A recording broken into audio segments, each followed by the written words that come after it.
Já estamos de volta com Hora Geral nessa manhã de sexta-feira. Estamos conversando com o Emerson Santos. Ele é secretário de Habitação de São Vicente e também coordenador do PT na macro-região. A gente vai falar já sobre a eleição, Emerson, mas o Antônio Lima do Embaré, o mercado tem mostrado mau humor diante da possibilidade da Dilma ganhar. Na sua opinião, como a Dilma, se ganhar, fará para que não haja fuga de capitais e investimentos no país? Essa questão, assim, a gente vivenciou em 2002 na eleição de Lula, junto com a disputa com Serra. Na realidade, o mercado, nesse momento, trabalha muito pela questão da especulação. Muita gente está ganhando dinheiro, né? E tem gente perdendo e ganhando, né? Isso é um jogo, né? E o mercado, muitas vezes, se apropria de um fato, né, de disputa no país e acaba jogando no interesse de obter ganho. Eu acredito que, passado o processo eleitoral, que houve toda a polarização, né, e acredito que a presidenta Dilma será reeleita, né, o processo continuará normal no país, como esteve nesses últimos 12 anos em que o PT governou esse país. Tem a pergunta do Roberto Santos, de Praia Grande. Nunca antes, em uma democracia, um partido havia tratado como heróis pessoas condenadas pela justiça. Você acha que eles, Genuíno, Dirceu, entre outros, foram condenados injustamente? Veja só, o que foi injusto, na nossa opinião, foi o tratamento dado ao Partido dos Trabalhadores, que foi um tratamento diferenciado dado, por exemplo, ao PSDB, na qual o mensalão inicia-se no processo em Minas Gerais, né, que é o chamado mensalão tucano, que até hoje não foi julgado. Então, o tratamento dado por setores dos meios de comunicação é que nós entendemos como injusto. O papel do Poder Judiciário, em nenhum momento, a presidenta Dilma questionou, a presidência da República questionou o papel do Judiciário. E uma demonstração clara que nós respeitamos os processos e os poderes constituídos, né? Foi feito um julgamento, foi condenado, as pessoas estão cumprindo pena, diferentemente dos processos que ocorreram, seja ele na reeleição do Fernando Henrique, seja ele na Pasta Rosa, seja ele recentemente no trem e no metrô, que no trem e no metrô ainda é pior, né? Porque a pessoa que estava envolvida, que é o Robson Marinho, ganhou um cargo no Tribunal de Contas do Estado de São Paulo. Quer dizer, ninguém foi punido, ninguém foi julgado. Então, o que nós reclamamos é a distinção de tratamento. Agora, o Poder Judiciário tem a sua independência e a gente não está questionando o papel do Poder Judiciário, e sim a forma como são tratados de forma distinta, no caso o PT e nesse caso o PSDB. E nesse caso, até aproveitando a pergunta do telespectador, você acha que a justiça aí teve duas medidas, o Emerson? Não, sem dúvida, é só importante a gente comparar. O mensalão mineiro, ele inicia-se, o suposto mensalão, né? Ele inicia-se antes do processo que se deu em 2005, do processo suposto mensalão do PT.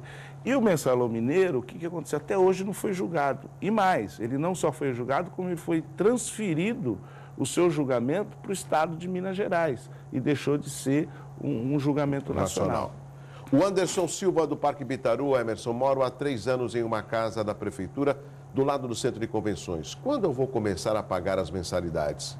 Eu não entendi, desculpa. Ele mora numa casa da prefeitura do lado do centro de convenções. Ah, tá. É o pessoal... Quando eu vou começar a pagar as mensalidades? Então, as famílias que moram ali atrás do centro de convenções, que é o programa do FINIS, são 176 unidades, ali é pelo OGU. Então, OGU? Orçamento Geral da União. Então, ele é a fundo perdido. Essas famílias, pro governo federal, não pagam absolutamente nada.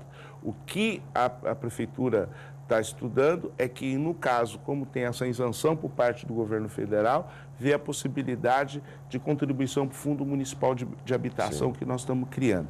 Eles têm isenção de IPTU durante 2 anos e depois, a partir de 2 anos, passam a pagar. E é importante ressaltar, viu, Douglas, e para as famílias que ali moram, que daqui 15 dias a gente inicia o processo de pavimentação ali das suas laterais e também vamos fazer um reparo que tem ali nas moradias, de vazamento de caixa d'água e tal, que a gente também deve iniciar nos próximos 15 dias. Que a gente está licitando e contratando a empresa. Agora, Emerson, vamos falar sobre o PT. Você é coordenador na macro-região do Partido dos Trabalhadores. O que significa macro-região? Ultrapassa as 9 cidades da região metropolitana ou não? Não.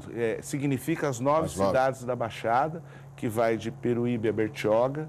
São 9 cidades, mas que é um contingente de 1.300.000 eleitores. O PT no estado de São Paulo tem 20 macro-regiões. Nós temos macros, por exemplo, no interior de São Paulo, que tem 50 prefeituras. Exato. Mas não tem o mesmo número de eleitores que tem a Baixada Santista. E eu vi, através dos jornais, quando a presidente Dilma esteve aqui, antes do primeiro turno, a participação de 5 dos 9 prefeitos na recepção da presidente Dilma, ou seja, a maioria dos prefeitos. Estava ali o Billy, estava a Maria Antonieta, estava a Márcia Rosa, estava a Ana Preto, estava o Mauro Landini, que é do Democrata, mas foi lá recepcionar a presidente Dilma, ou seja, dos 9, 5. Isso significa que o PT está entrosado, está envolvido com as cidades da região em prol de uma campanha, de uma mobilização dos militantes do partido para esse segundo turno, Emerson? Não, sem dúvida, mas isso também é fruto da forma como a presidenta Dilma vem conduzindo o país, de forma republicana. Você mesmo citou, por exemplo, Santos recebeu vários investimentos do governo federal, mesmo o governo sendo do PSDB. Sim. O governo da presidenta Dilma nunca fez distinção entre as relações políticas partidárias. Ela sempre tratou as cidades através de níveis de prioridade. Fruto dessa ação, é evidente que prefeitos como o Orlandini, tendo um entendimento dessa forma, está em apoio à presidenta Dilma, né? Mesmo a prefeita Ana Preto está em apoio à presidenta Dilma. Por quê? Porque os prefeitos entendem e reconhecem o papel que o governo desempenhou nesses últimos 12 anos e o tratamento que os prefeitos passaram a ter. Isso você pode perguntar para qualquer prefeito, Douglas, de qualquer partido, o tratamento que os prefeitos passaram a ter a partir do governo Lula e do governo Dilma, né? Todos são recebidos, os prefeitos que têm projetos de interesse para a cidade são atendidos, então, quer dizer, é um grande avanço. Agora, tem um outro aspecto que eu gostaria de ponderar com relação ao investimento. Nós temos aqui o maior porto da América Latina, 33% do que entra e sai do país passa pelo Porto de Santos, e a gente viu esse investimento a um porto que não é do Brasil, que é o Porto de Cuba. Isso foi muito criticado, não só pelos trabalhadores, mas principalmente pelos brasileiros. Por que investir num porto de Cuba se nós temos os portos aqui, e vamos falar na nossa região de Santos, precisando de uma atenção do governo federal? Douglas, é uma boa pergunta até para nível de esclarecimento. O que ocorre? Na realidade, o BNDES ele não financiou o governo de Cuba, ele financiou a empresa brasileira que prestou serviço ao governo cubano. E a produção dos serviços que foram implementados no Porto de Cuba foram produzidos com a mão de obra nacional. Então, assim, isso é um processo que é feito em Cuba, é feito nos Estados Unidos, é feito em qualquer país, né, que a empresa, o mercado financeiro, a produção, as empresas nacionais que têm intervenção internacional, o BNDES tem uma cota de recursos para financiar projetos nesse sentido.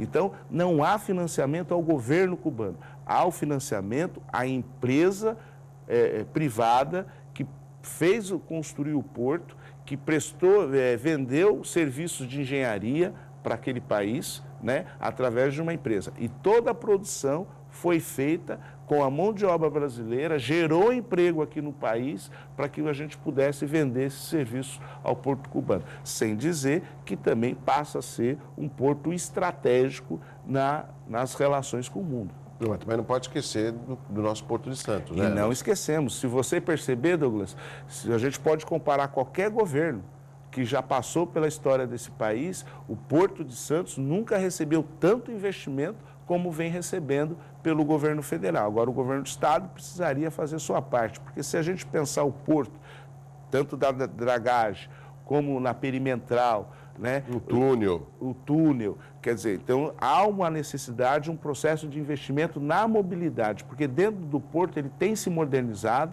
o governo federal tem investido, não só no Porto de Santos, é importante ressaltar, como nos portos que estão sendo construídos no Nordeste do país, né? Como no Porto do Rio de Janeiro, que também houve investimento, como no Porto de São Sebastião. Então, os portos, aeroportos, nós nunca tivemos um conjunto de obras casadas de mobilidade que seja de aeroporto, porto, né? Aeroporto, porto, estradas e ferrovias, como está tendo na história desse país.